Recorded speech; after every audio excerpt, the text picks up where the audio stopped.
Evening, everyone.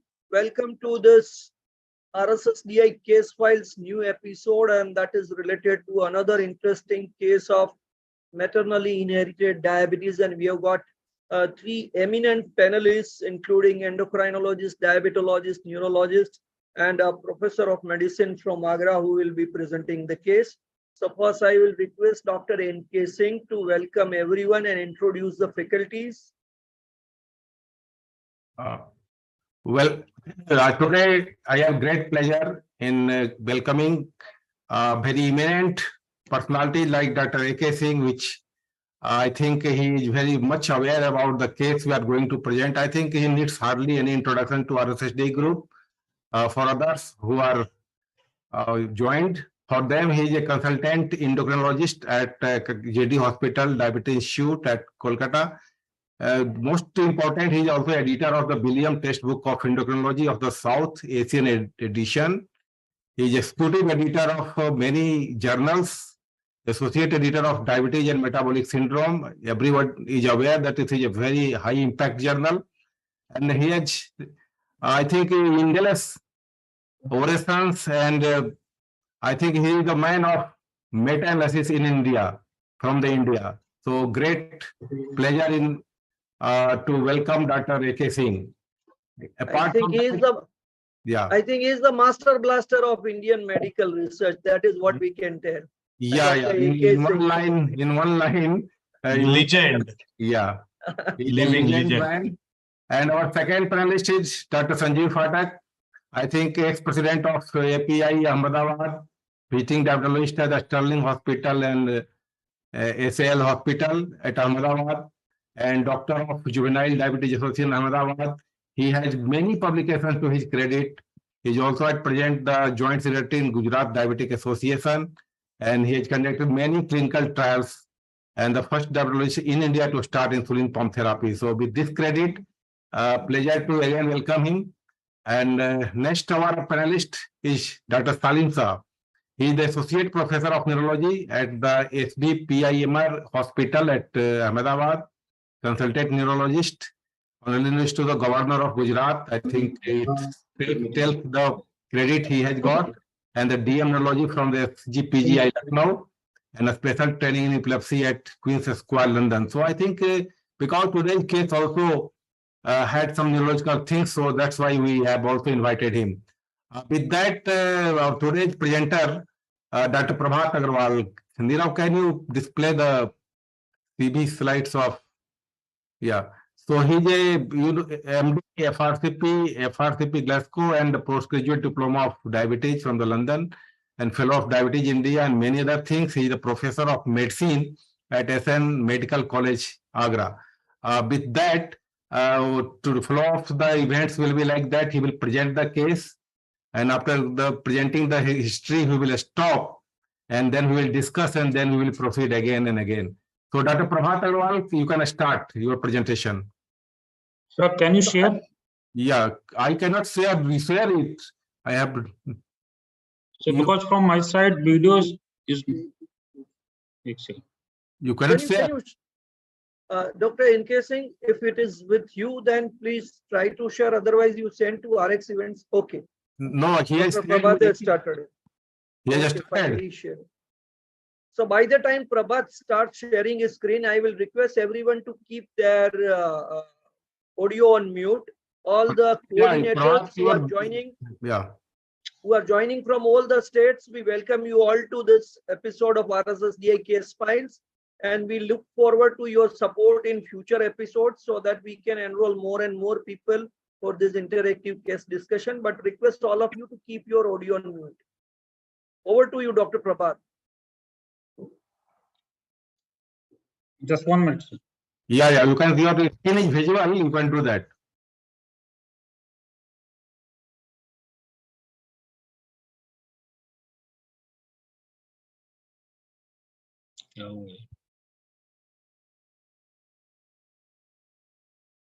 RX event, can you give your mail? I can, if possible, I can forward it, because in my computer also I'm not able to get it. Sir, I will put my mail ID in the chat box. Dr. Prabhat, can you share the mails? Or do you have the PPT now available? I PPT in my sir email. Yeah. Now you can just start it. Okay, fine. It is. Yeah, just say. Visible, sir. Yeah, just start the slide. So. हाँ प्रभात, आज के जमाने में ये सब तो जानना होगा भैया. Yeah. Yeah. So good evening, respected seniors and colleagues. Sorry for the technical glitches. Today, I'm very honored and happy to share a wonderful case in the before all the stalwarts of the medicine. So this was a gentleman who was a known case of diabetic. He was a 25-year-old male. This male presented to our Indore. He is a known case of diabetes and GTCS. He was in disoriented state. According to history and the examination at that time, he was diagnosed as a case of the diabetic ketoacidosis. We shifted from emergency to the ICU, managed conservatively as per the protocols of the management of the diabetic ketoacidosis with the help of the insulin, IV fluids. He started improving after 1 day and he improved finally from the decay after 2 days. But as he regains consciousness, he started complaining of the poor vision and the hearing. Initially, we ignored it. We ensured it will be improved with the time. His father also stated that he is taking anti-epileptic drugs, and as he having the history of the GTCS since childhood, and on checking the medication, he was on the levetiracetam and the sodium valproate. With the time, his impaired vision and hearing started improving after 1 week and completely improved after the 20 days. After 20 days, he was become all right in terms of the vision and the hearing loss. According to his father, he was diagnosed as a case of diabetes almost 4 years ago. Currently, he's on glimepiride metformin combination. Glimepiride was 2 mg daily and metformin was the 500 mg daily. According to his father, blood sugar was never controlled. He asked always sugars are more than 300, 400. When we advised HUNC, current HUNC at that time was a 12.6. But one thing his father told us that whenever blood sugar is very high, more than 300 or 350, he always starts complaining of impaired vision and hearing.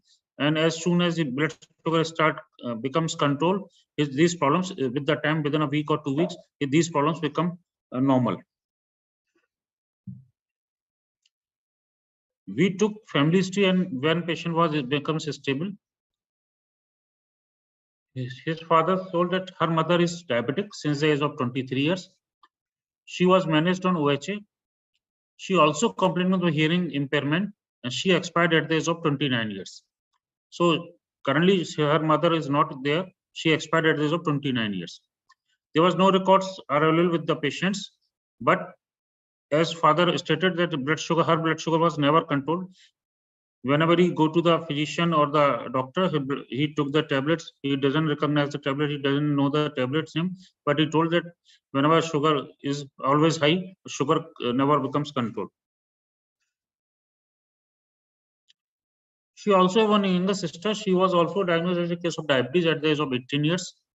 She also complaining of the hearing impairment, but she expired at the age of 20 years just after the diagnosis of the diabetes. 2 years later, he expired.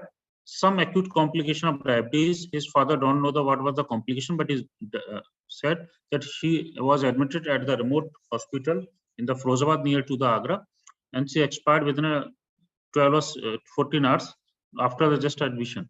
He don't know what was the reason of the cause of death.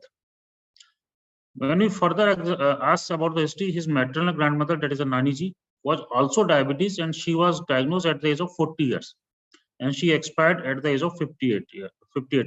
So she was almost was diabetic almost 18 years. He had two maternal uncles, that are Mamaji. Both were diagnosed diabetic at the age of 20 and 20 years respectively, and both had impaired in the hearing also. But their impaired hearing was not very crucial. When we asked they said they were having the hearing impairment. Otherwise, they didn't mention from their self. His elder maternal uncle, that is Bade Mamaji, was expired at the age of 26 years. She also, one maternal uncle is still alive. He's on some oral hypoglycemics. We requested so many times to bring his Bade Mamaji or the, one Mama, but he never bring because he was living somewhere in the this Gujarat state. She also had one Mosi, that is a mother sister, but she was not tested diabetes till her expiry, and she was expired at the age of 24 years due to some postpartum complications. She delivered a baby. That baby is there, but her Mosi was expired at the age of 24 years. From the paternal side, his father is not diabetic, not having any family history of the diabetes. His father married to a new woman after the expiry of her mother, but she's till now he had no baby after the marriage from the second wife. And his maternal grandfather, means Nanaji, is also not diabetic and he is still alive, healthy. I examined also Nanaji because his Nanaji came to my clinic also. So this is a pedigree analysis. On the left side, you can see there is a index case. Is in the three colored one box. You can see in the three color. One is a red. Red depicts diabetes. Green impaired vision loss, and the blue one is for the impaired hearing. Here you can see our patient index case. This man is a Jain, also having the GTCS. On the other side, there's her sister. She was having diabetes. She also have a impaired hearing, but she did not have having vision loss. Her mother, which was having the diabetes and also the impaired hearing, she again was not having vision loss, but she expired at the age of 29 years. As you can see, his father is not diabetic. One of Mosiji, on the white circle you can see, is her Mosi. She was expired due to postpartum complication. You can see in the square, two Mamajis. One is both are diabetic, as you can see in the red one, and blue one is for the impaired hearing. One Mamaji was expired at the age of 25 years, just after the diagnosis of diabetes, 2 years. On the top, you can see his Nanaji is okay in the white square, and the circle one is the Nani having diabetes and impaired hearing, but she expired at the age of 58 years. So this is the pedigree of the patient. Yeah, Dr. Prabhat, I will just stop here. So at this point of time, what you told to us that 27-year-old this patient you presented to UOPD, and he has with history of 8 to 9 years of this GTCS. That's okay. Yes, and yes, there was a history of sudden episode of hearing loss and vision loss. Yes. And he had one sister, also diabetic. 1 year ago, due to, I think, expired, the sister was also diabetic. 1 year ago, yeah, and mother also had diabetes. Yes, but expired at the age of 23rd, you told. And both mom, maternal uncle had diabetes and hearing problems. So, yes, so now the first question is here. Dr. Sanjeev Phatak, can you tell what sort of diabetes you think? Is it type 1, type 2, or what else? Dr. Sanjeev. Yes. So the patient presented with diabetic ketoacidosis. So immediately we would have to treat it as a patient with insulin deficiency. So at that time, you have to treat ketoacidosis first. Thereafter, looking at the family history and absence of ketosis for so many years, one can think about the other types of diabetes. And here you can see the strong family history, maternal side, definitely points us towards the diagnosis of genetic or some hereditary condition which has led to diabetes. Along with deafness, diabetes and deafness, we have seen cases of dead mode. We have also seen one case of the thing which we are going to discuss here. But obviously, that diagnosis is not very common, and that's why it will come to mind only if you have seen such cases. Otherwise, you are likely to miss it and will stamp it as type 1 diabetes because it presented with ketoacidosis. Now, my next question is with Dr. A.K. Singh. Do you see that the history has been taken very nicely or anything we were missing in the history? Well, so let me start with the comments on this pedigree analysis, and for all of you listening to me. So first of all, let me point out two important points. First, if you look at this pedigree chart, so in the extreme right corner is the patient. What you can see, the green color, coding with vision loss is only lying with the index case. Now, if you go up in the ladder of this pedigree chart, one thing which is pretty common is the red colored mark, which is diabetes, and the blue colored, which is impaired hearing.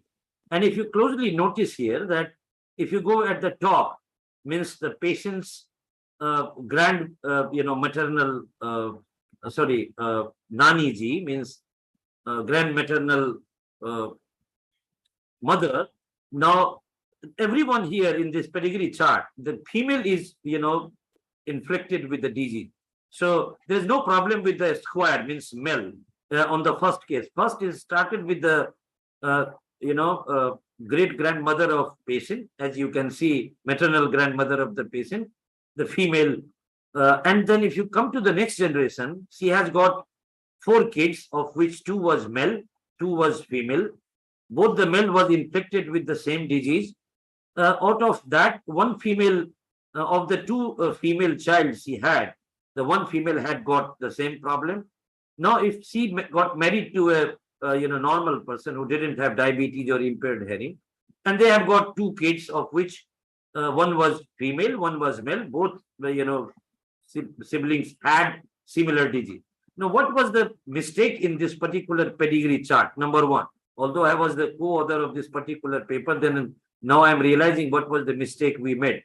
So in any pedigree chart, if you make a pedigree chart, those who died, you need to mark a cross line in a diagonal manner, means they are no longer alive. So this is what we missed in this pedigree analysis.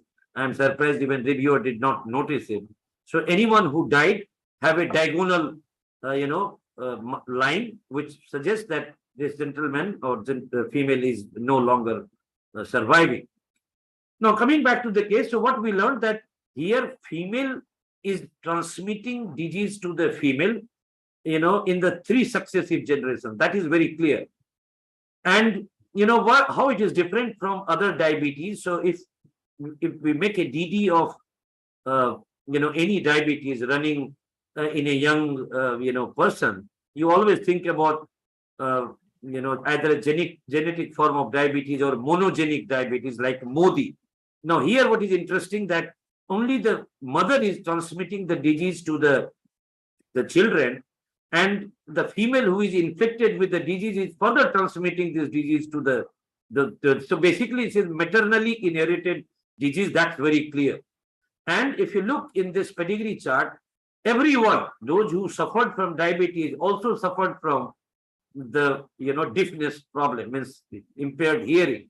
So if you actually look at this particular patient, one thing is clinching clearly the diagnosis that this is a female inherited diabetes, which is transmitted in 3 generations, which is associated with impaired hearing. So there is no further DD to diagnose this particular case, and that's why we stamped it as a maternally inherited diabetes with deafness, which we call MIDD. So that's the basic way to differentiate from other diabetes. Now, why it is not type 1 diabetes? That we need to really do a marker. So actually, when this case was shown to all of us, I had a discussion with Prabhat because patient's party was very poor. We could not, undergo different antibody testing like GAT65 or insulin antibody or islet cell antibody in this particular case because they were very poor. And we had a very clear-cut diagnosis that this is running in 3 families. So we thought that the entire, finance, whatever, patient party did not contributed anything. Actually, the Prabhat paid all money from his own pocket for undergo a genetic testing. So we had only 2 things in our mind. Either it is a case of some kind of Modi, where actually we don't find any sensory neural deafness, or it could be a case of mitochondrial diabetes. So we put all the money for the genetic testing and we caught this case very early. So that's the story of this particular case. May I ask one question? Yeah. So generally, we don't take this much detailed history, family history, in a routine clinic when a routine patient comes to us with diabetes. So what are the clinical situations in which a detailed family history with this pedigree analysis is very much important? Right. So this is what exactly I told Dr. Pratap, that see, once, if you get a young diabetic presenting with a DKA, you always tend to diagnose as a type 1 diabetes, and it should be treated in a type 1 as a type 1 diabetes to start with, to safeguard the patient first. Now, in this particular case, the problem was that the patient had, impaired hearing, and the patient also had a vision loss, and there was no reason to believe that what is the cause of the vision loss. So when this case was referred to the ophthalmologist, they diagnosed as a case of macular dystrophy in this particular patient, which was cause of the vision loss. I'm sure Prabhat will share after this slide. And then they referred to the ENT, what is the cause of this deafness.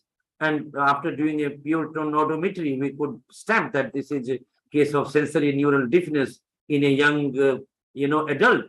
And therefore, everything went towards something abnormal. And we started thinking that, is it something different which we rarely encounter with? And then we started asking the family member. And then when we went back, we could see, and as you can see, the pedigree basically pinpointed the diagnosis very much in favor of mitochondrial diabetes.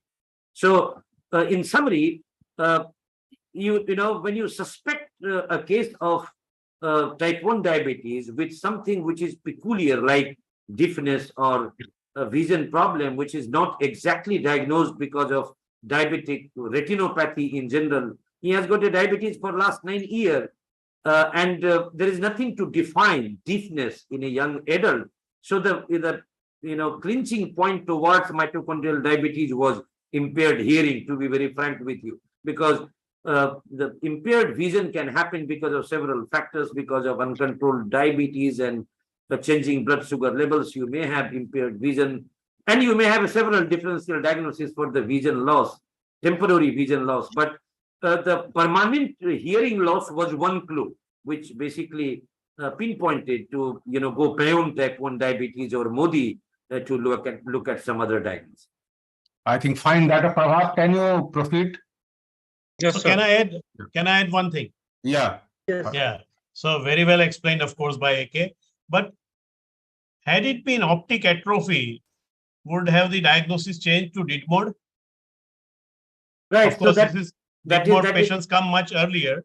Yeah. So yeah, this is the that is what one of the DD, Sanjeev, for these kind of young onset diabetes. But the presentation which was there in a background of deafness, and then when we inquired about the family history, that was one of the differential diagnoses. So you are absolutely spot on in making one of the differential diagnoses. But however, presentations are a little different in DID mode compared to the mitochondrial diabetes. In fact, this case was also a little bit peculiar that actually they presented very early. The classical presentation of mitochondrial diabetes is in a later stage of life, classically in 3rd and 4th decade. There are cases presented on even 6th, 7th decade. But it depends upon, the heterogeneity of mutation. So in this particular case, they were severely infected because of mutation at the transfer RNA.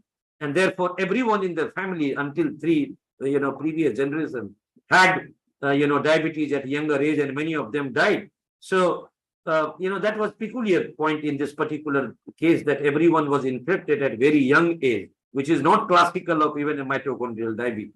But that was the case because it was confirmed. Yeah, Dr. Prabhat, proceed. Thank you, sir, for helping me. Yeah. So thus, on the basis of, as you all know, strong medical family history, especially maternal inheritance, hearing, and the vision impairment, we suspected MIDD, maternally inherited diabetes and deafness. As sir, AK sir has already told, he was poor and he was refused for any investigation. Even he was not ready for the H1C. So as I post this case on the CME India, So this was a boon for me and for the patient also. AK sir has advised me for the genetic analysis, and I advised patient A2G substitution, and it was turned out to be positive, and mutation was position from A2G substitution at 3243. And this is the report of this patient. Yeah. 56%. This is very high heteroplasmy, and we know that phenotype presentation basically depend on the heteroplasmy levels. Usually such type of patients have low heteroplasmy from 10 to 20% and depends from person to person. As this patient, the heteroplasmy very high up to 56%. So in this patient, presentation is very earlier, very family strong history, and the very classical presentation in the early ages. Dr. Prabha, Sure. did you look for other things which are very much accompanied by this disease? That is, did you go for seeing the cardiomyopathy or the neuromuscular or psychiatric disorders or some macular dystrophy already you have detected? And what about the renal status? Because these things are also very important. Yes, sir. For the further workup, which was available in our college and our setup, I advised MRI, and in this we look for the cause of the what was the cause of the GTCS in this patient, but it was simple gyral swelling and it was a hypertense, and we also advised CSF analysis, and the lactate level was a little bit high, 56.4, as we can see in this slide. Normal values are 10 to 22 milligram per deciliter, but her CSF lactate levels were very high, 56.4. Ophthalmic examination from our colleague, he suggested maculopathy. We also took the help of our ENT colleagues, and it was on pure tone audiometry. It was sort of the bilateral sensory loss, and especially for the high tones. I will just stop here. Why did you go for this CSF analysis? What was the indication for that? Sir, basically, when I took the help of one of my students who is associate professor in the AIMS neurology, basically, he suggested me, sir, go for the CSF lactate label. You should rule out MELAS, Yeah, Dr. Salin sir, are you there? Dr. Salin sir, neurologist. Dr. Salin Yeah. sir. So you please explain why this was indicated CSF analysis for lactate levels at this moment. Yeah, presentation was also with the altered sensorium. So history of GTCS with altered sensorium, definitely MRI should be done, even if we get a decay.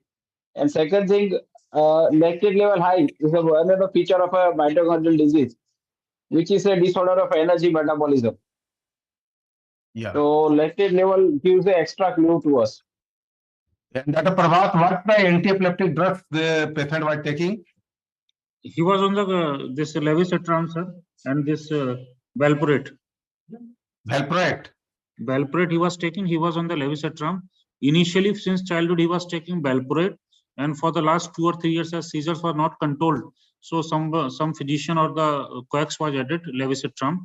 So levetiracetam was for last 2 years, and valproate was almost more than 10 years. But when you diagnosed this case as MIDDM, then did you stop valproate or you continued it? No, sir. We stopped it. Yeah. I'm discussing the next slides. Can I go ahead? Yeah, go. So this is the audiometry report. I'm not very expert in this report, but it was suggested by my colleague. It showed the bilateral sensory hearing loss, especially to the high tones. This is the report of fundus examination of this gentleman, and it was showing maculopathy. So, as we discussed in this CME group, as valproate can cause lactic acidosis, so we stopped valproate and we added clobazam. We try to add coenzyme Q as suggested by some studies and also in the group that it can delay the progression of hearing loss compared to the placebo.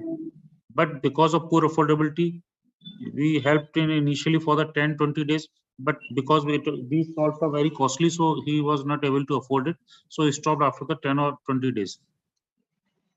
So just 1 minute, Dr. Salin sir, why valproate is not given in such cases? What is the exact reason?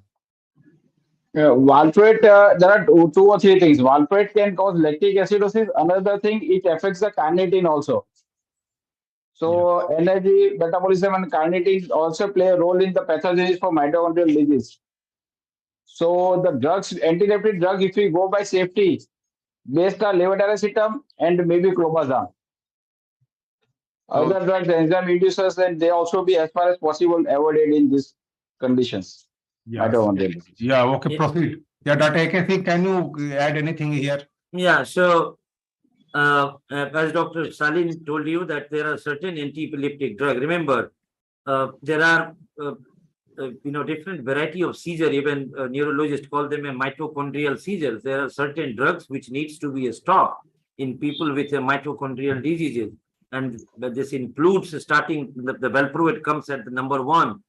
We are not supposed to use 3-4 anti-epileptic drugs in any patients having a mitochondrial disease. There are a wide spectrum mitochondrial disease. You cannot count. There are certain difficult names starting from this MIDD to MELAS to LOB.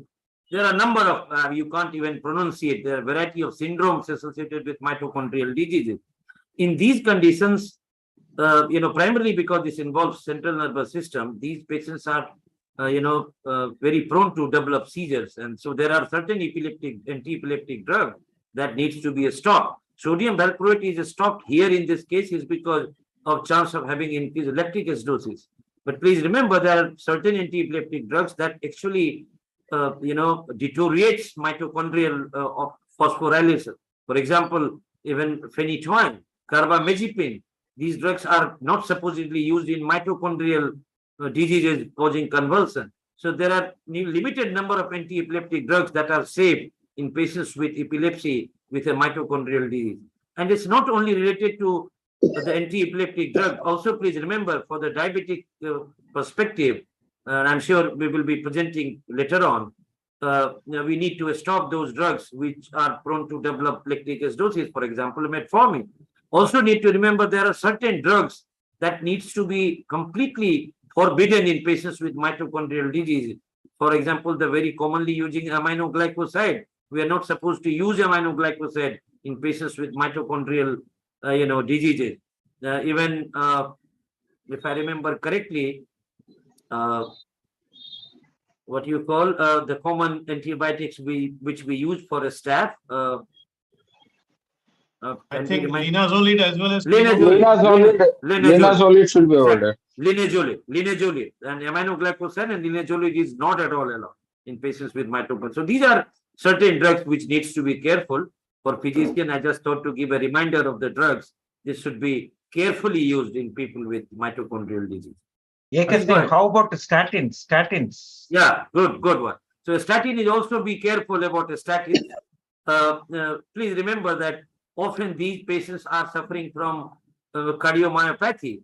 So because these involve mitochondria and the myocardium, so these patients also suffers from myocardial diseases. So in one hand, there is issues with the statin in terms of coenzyme Q, and induced by statin. These people are little prone to develop myopathy. But again, also we need to make a balance between these side effects versus the cardiovascular disease these patients are suffering from, like cardiomyopathy. So in one hand, statin might be useful in terms of preventing cardiovascular diseases, but in other hand, even the statin might be responsible for damage. So you have to make a balance whether patient needs a statin in these kinds. So that's a good suggestion. Dr. AK Singh, one thing that after giving a big presentation like this with family history like this and with genetic test which revealed the diagnosis, so you are satisfied that this genetic test has already confirmed the diagnosis? Of course. So otherwise we cannot make a diagnosis. So mitochondrial diabetes with deficiency is a distinct entity and it has to be confirmed through the genetic test. Otherwise, what can we diagnose where we're dealing with mitochondrial diabetes? It has to be confirmed. Yeah, Dr. Prabhat, please proceed. So, can I ask one question to Shalin? Yeah. So, do these mitochondrial diseases they present with only generalized tonic-clonic seizures, or a wide variety of seizures can occur as a result of mitochondrial disease?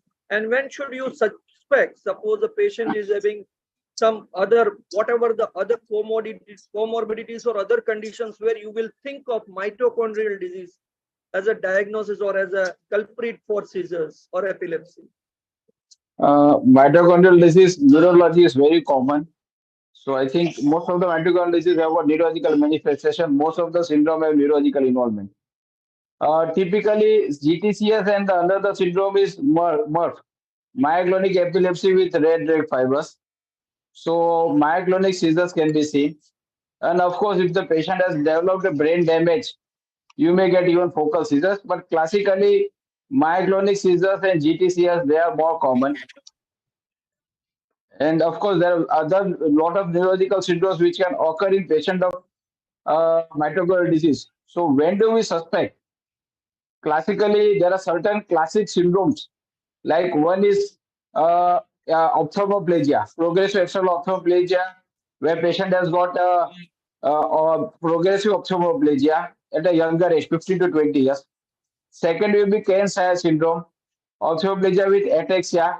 There we suspect at a younger age. Third is this MRF, myoclonic epilepsy, and associated with that you get a myopathy. Other is MELAS.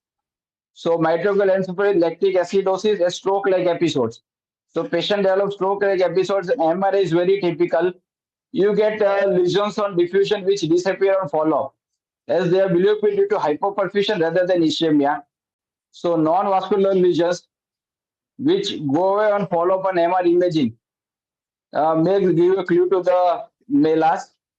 And of course, associated systemic involvement, deafness, then vision loss, diabetes, and other systemic involvement, GI involvement can occur, neuropathy can occur, myopathy.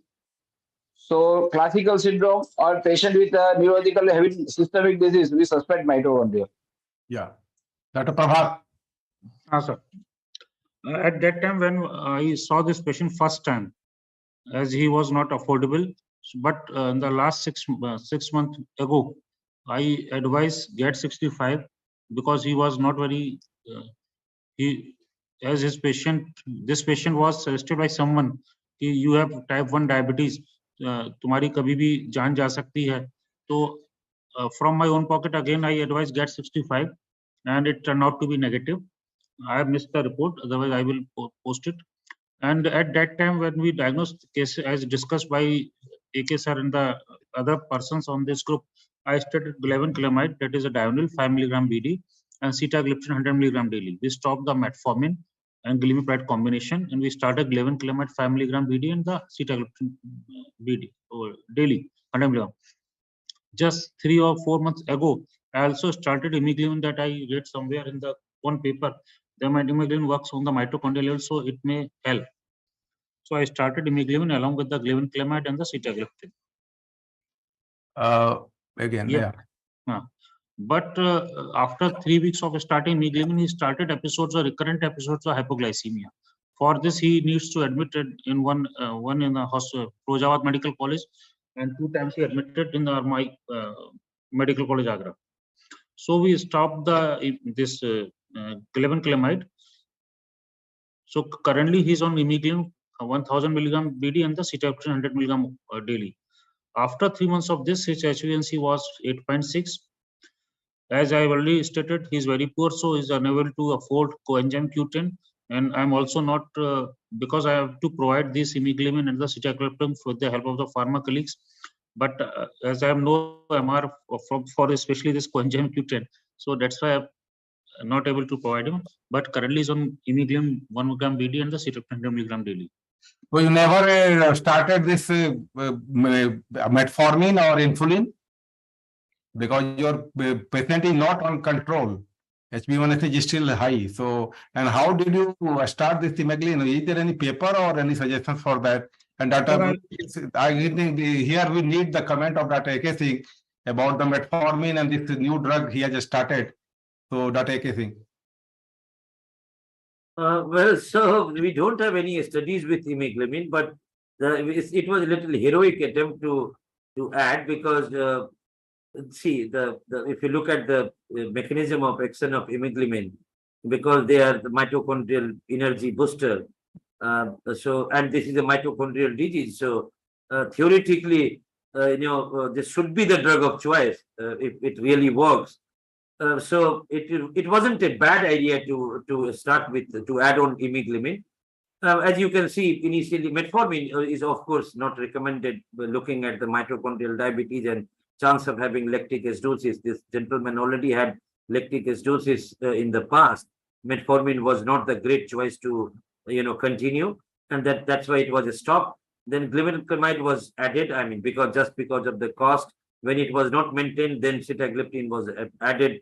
When it was not maintained, then imiglamin was added. Now patient landed with a hypoglycemia. So it's a fair decision to stop glibenclamide in this particular patient and continue with the sitagliptin and imiglamin. So we don't have any data, but then because imiglamin is a drug which works just opposite to how the mitochondrial diabetes happens, this should be beneficial. And to be very frank, that is very interesting to note that when the patient was simply taking sulfonylurea and sitagliptin, HbA1c wasn't controlled.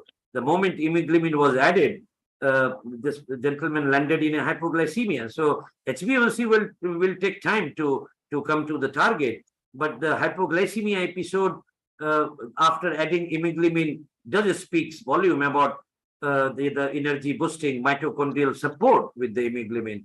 So it's working in the direction how this drug was supposed to work. And I'm good to see, in fact, this is another way to present the continuation of this paper that does imiglamin work in patients with mitochondrial disease. This is another very area to look at. And if you really look at this particular case, I'm amazed to see that imiglamin did work. If someone is landing with a hypoglycemia, means it worked. So that's good news, but we need to document it. Yeah. So Dr. Sanjeev, do you have anything to add or comment? Dr. AK already explained the benefit of imiglamin, but it's too early to say. We need days, AK already told. But why this patient developed DK? And DK means patient has some insulin deficiency. So would not be giving a small dose of maybe at least basal insulin a bad idea? Because insulin patient definitely has some deficiency, though through mitochondrial route or whatever route. But he developed DK, and I would still be hesitant in not using insulin in this case. Well, so yeah, so that's a fair point. Someone who had a history of DKA should be requiring, at least the basal supplementation.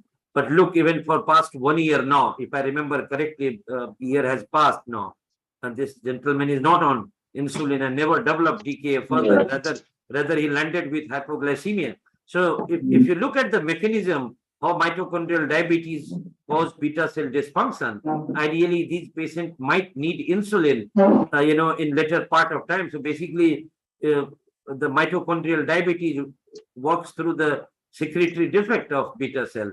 However, if you look at the literature, there are a number of cases which has been recognized as a purely insulin resistant variety of diabetes. Nevertheless, in this case, because this boy was admitted with DKA, theoretically a consideration of basal supplementation at least is justified. But then if someone is managed well on these tablets, there's no hard and fast recommendation. And look, even sulfonylurea is causing hypoglycemia. So are we comfortable adding even insulin in this case is to look at. But then keep in mind that this patient actually will need insulin in later part of life. There is nothing denying. If you have got a mitochondrial diabetes, your beta cell will not work. You have got a secretory dysfunction, and you will need insulin in later part of life. One more reason, AK, is that the patient had worsening of his vision and deafness whenever his hyperglycemia was bad. That was mentioned in the history, I think. I don't know, Sanjeev, what was the cause of that, correction. Normally, if you look at the literature in mitochondrial diabetes, these blindness are permanent because this is a macular dystrophy which happens, means you cannot cure it. Now, in this case, perhaps this was in earlier stage of course, if someone develops dystrophy, that's the end stage of macular disease. this gentleman may have the initial stage of macular edema, which got, corrected after the, hyperglycemia was corrected. And I don't know whether a follow-up ophthalmoscopy was done. I would rather encourage Prabhat to, to undergo ophthalmoscopic examination of this young boy to look at what happened to macula now, and yet they need to show us whether it has been corrected or it is worsening now. So that was unexplained to me as well. But the theoretical possibility that because it was corrected after the rapid correction of blood sugar, perhaps it was in earlier stage of macular edema. If it had not had been treated, it would lead to a permanent macular damage and leading to blindness. Yeah, Dr. Prabhat, we proceed. Sir, regarding the insulin, one thing I want to add, as I asked him initially for the insulin level, as at that time I also don't know what is the diagnosis of the patient, as patient presented DK. So of course I initially suggested it was maybe because of the history of the pancreatitis somewhere, or somewhere it was because of the type 1 diabetes. As I asked him for the insulin, his father just ran away from my clinic. कि जब insulin नहीं लगवाऊंगा, इसकी माँ भी insulin लगवाया था, वो चली गई, और मेरी बेटी भी चली गई, और इसका मामा जैसे इंसुलिन लगा वो भी चला गया. तो सब मैं इंसुलिन तो किसी भाव नहीं लगाऊंगा, लड़का मेरा बचे चाहे मरे. तो this was the biggest challenge for particularly case. So in the nutshell, I want to summarize here. MIDD is a rare form of the monogenic diabetes that results in most cases from A to G mutation, especially 3243 mitochondrial DNA. There are some also rare mutation is there, and the mutation is variable, and that's because it depends on the heteroplasmy ranging from mild to severe phenotypes. And usually diabetes is accompanied by sensorineural deafness, cardiomyopathy, neuromuscular disorders, psychiatric disorders, macular dystrophy, and in some sets of the patient develops renal failure also. And as you can see in this picture, some patients may have hypogonadism, some patients may have short stature, maculopathy is there. Proximal myopathy is also reported in some cases, and the left atrial hypertrophy is arrhythmias can be seen in some sets of the diabetes, this MIDD. So usually in the literature it is said MIDD is not seen with the DK, but in literature we also found that 8% of the diabetic of MIDD present with the DK. It is also reported in the literature, and also our patient also presented with the DK. Next, in the follow-up, I also advise GAT antibodies, and this patient usually don't have GAT bodies, as like in especially in our patient. Hearing loss in MIDD is sensorineural and is cochlear origin rather than the cranial nerve origin, as well explained by the audiometry. Some patients of MIDD also have the associated features of the MELAS. MELAS, as Shah sir also mentioned, mitochondrial encephalopathies, lactic acidosis, some features of the stroke-like episodes. Some psychiatric disorders are also seen in MIDD patients, especially depression, schizophrenia. Some variety of phobias also there explained in literature. Most common ophthalmic feature is the macular retinal dystrophy. Myopathy is also reported with the MIDD, especially the proximal limb myopathy. And one thing is very peculiar: exercise-induced muscular cramps or weakness are also reported. Some patients, these type of patients have very high prevalence of the ESRD. Renal biopsy sometimes prove features of the diabetic nephropathy, but the most prevalent finding is the FSGS. We advise patients for the USCR and the ultrasound. It was normal. Ultrasound was absolute normal. Kidney size was normal. There was USCR was normal. Normal uterine microscopy normal. Kidney level was normal. So there was no features of the renal dysfunction, especially in our patients. And few of the patients, especially women, present with the proteinuria, and this may be the early presentation. Premature deaths can be there of the cardiac causes. Young adults, like rapid progression to symptomatic heart failure over 4 to 12 months has been described also. Left ventricular hypertrophy, cardiac arterial neuropathy, atrial fibrillations, sometimes frequent extrasystole are more commonly seen in. Most common endocrine manifestation of MIDD is short stature, but our patient height was okay. So India won, and Kohli made a century on the last ball. 2 runs was required. He made a 6, made century, and India won. Yes, congratulations, everyone. Congratulations, everyone. May I ask one question? Was the cause of death at such young age in most of these cases? Is there any role of QT prolongation? Yeah, this Yes, is possible. There are many reasons behind the death. We don't have any proof. So theoretically, this might have happened because of uncontrolled diabetes, decay, acidosis. This could have happened because of QT interval prolongation. It could have happened with arrhythmia due to cardiomyopathy. So there are several explanations. Someone in the family might have developed a stroke in early childhood. Because we don't have any documentation from the 3 generations back, we exactly don't know what was the cause of death in the family. But these are the likely possibilities. Not any QT Dr. Pratap, prolongation in this case? Pratap, I think WPW syndrome has also been reported. WPW syndrome, number one. My question is regarding the cognitive impairment. Do you come across, Dr. Prabha? Cognitive impairment. No, sir. Patient was absolute fine, whereas the blood sugar is controlled. He almost very intelligent guy, working in a petrol pump along with his father, and he's very well in IQ. In terms of IQ, he's not read. He's read only till 10th, I think. 10th, 11th, उसने किया उसके बाद otherwise he's quite intelligent. Another question is, there is no evidence of diabetic retinopathy despite the duration of diabetes. Am I right? Yes, sir.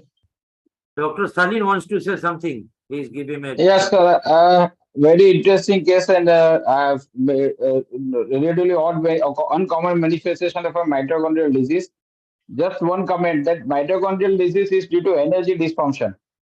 So in neurology, we are used to saying that encephalopathy or stroke-like episodes are associated with fever or stress in any systemic stress, and they tend to improve. I'm not sure about this vision and the deafness, but this type of manifestation mitochondrial disease as due to energy. There may be some role of that also. Yeah. So, Dr.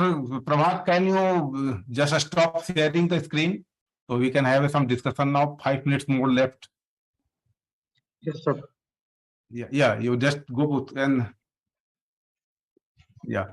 So I think very well presented, and I think most of points already we have discussed, and Dr. Avdesh has beautifully explained from the very beginning, from the diagnosis, the history, many the lacunae in history, and even the pedigree chart which has been shown. So I think we have only 4 minutes, so I think one by one. First, Dr. Sanjeev Patel, what is your first conclusion or your comments, your take-home message for our viewers?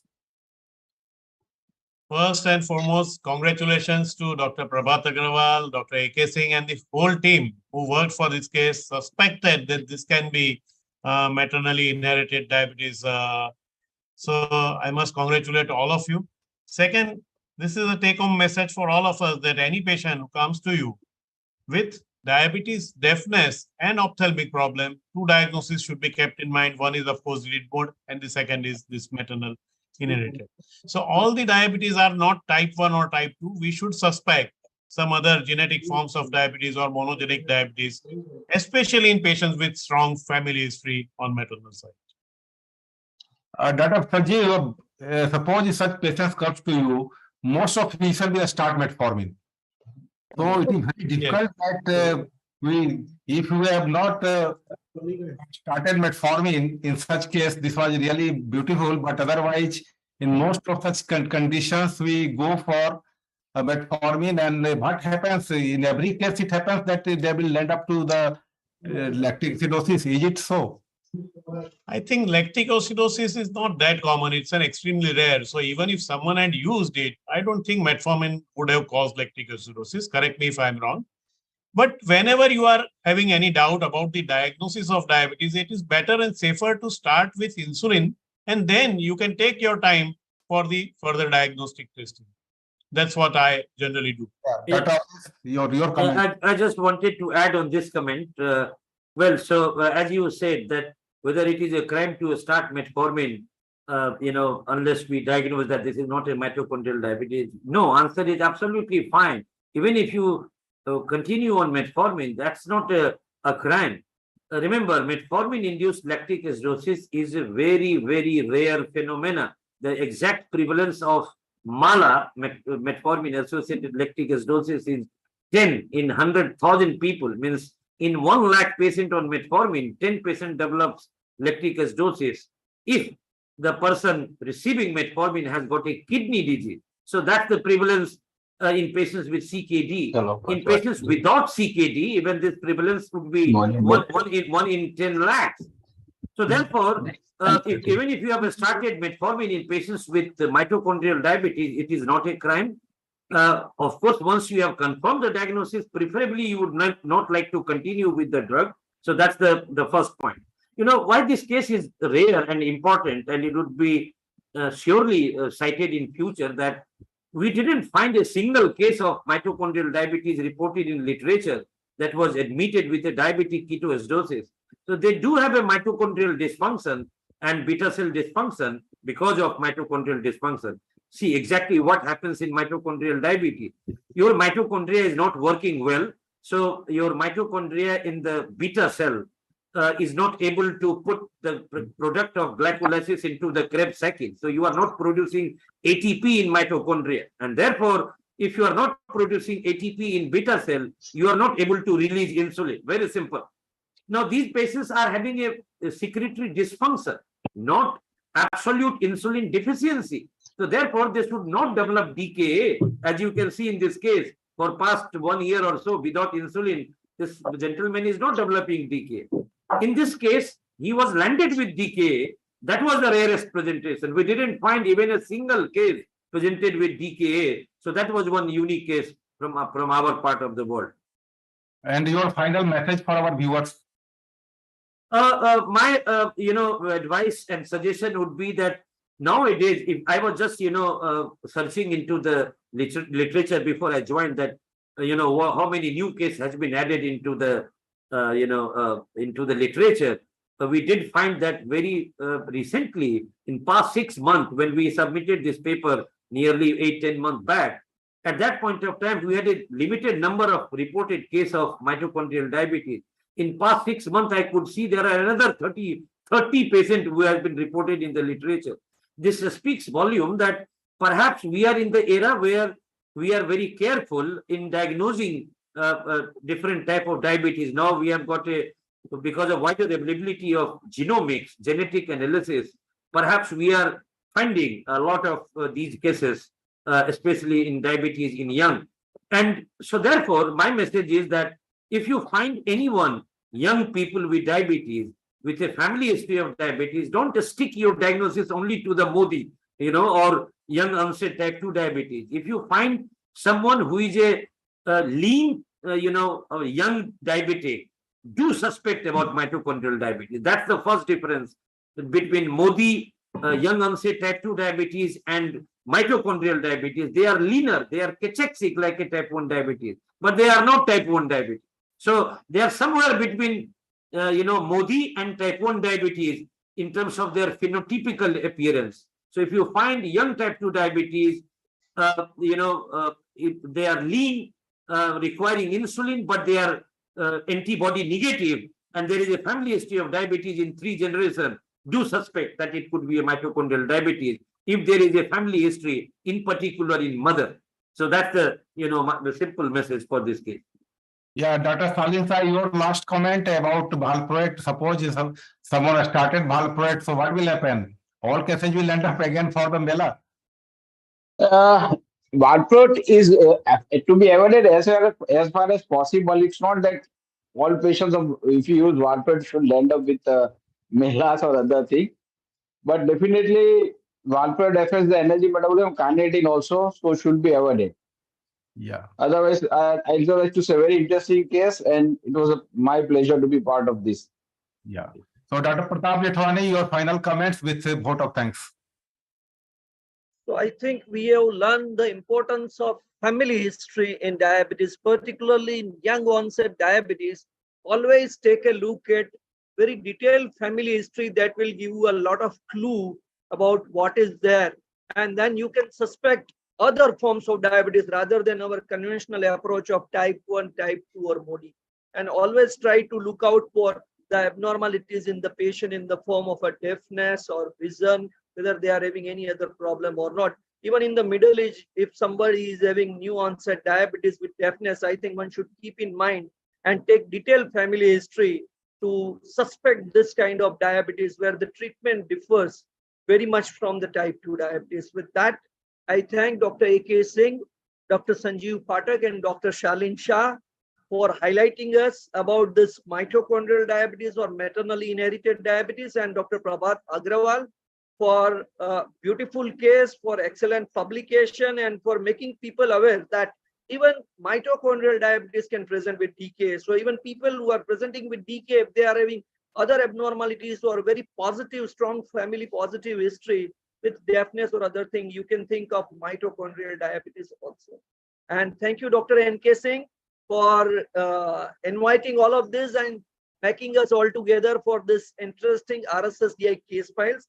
We will again meet next month, probably after Diwali, again on either Thursday or Friday evening, 8:30 to 9:30, with another interesting case related to diabetes or diabetes complications. With that, I thank everyone and good night. Last comment will be Dr. A.K. Singh has given such a wonderful inputs today that we have so much things have become very crystal clear. So I think the message is quite clear, and with all our panelists and with you, I think we will end up here. So thank you very much. Good night. Thank you, everyone. Good night. Good night. Good night. Thank you, sir. Thank you. Thank you.